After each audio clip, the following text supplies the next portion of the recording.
O te whaatalo whātu I lau whaafonga anga I nei tae au mā lole soifua manuia, o se mea whaafonga o Tālala Radio Samoa. E iai text po o whi au tusi a tau whaasese o lo sau whaafōlinga o se whi au mai leo, ma o leo wa lapata iai tangata.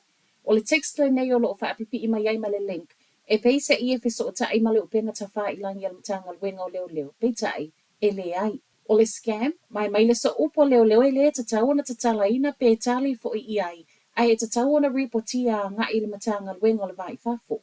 Ua wha mauti no mai ai fo ele ofisa, e le fiso o tai mai leo ini text, mani link wha pea. E tai tutu sa lava le text le nei o lo sau I lalo le ingoa leo, ma le isi fo I text ua tele ina se ai le to a tele. Le ai wha pea sau ma le waka kotahe, o le inland revenue, po o wha le tupe foi.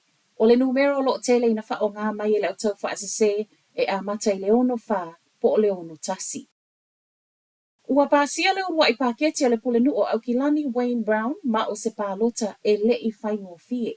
Pāketi le nei na lu ngā la lo ai le tala noa ina o le tala sanga le pulenu o, e wha atau SSA le council o lo University malai wa alele I Aukilani. E o mane la sa wharaile wa mauti noa, e wha atau ese na o le fitu pasene o sea le council, mailo nao wha inga e se fulu valu pasene. Si rates I le fitu tesi fitu pasene ma o le a aita lafu, le se lauma le 5 miliona wha au popo.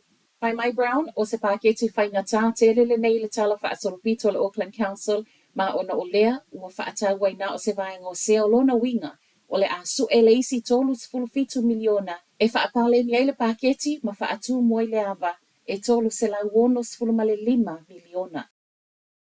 Mo o mia nisi tangata e fia fōa I o lato toto, o le tālasanga mai lea le New Zealand Blight Service, male mana onga, ina ia mawhai ai peona wha a wau la lato au nanga.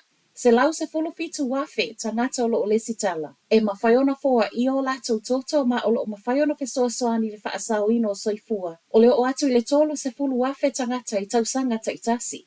Mai le pūlenga, a o wha o popo pele o wha I o tangata maa nga I fo I luma le mātutu o soifua. O le te lea fo I leo le mana o mia o paina toto. O se tālasanga o sawai, a o wha manatu I ni usila le vai aso nei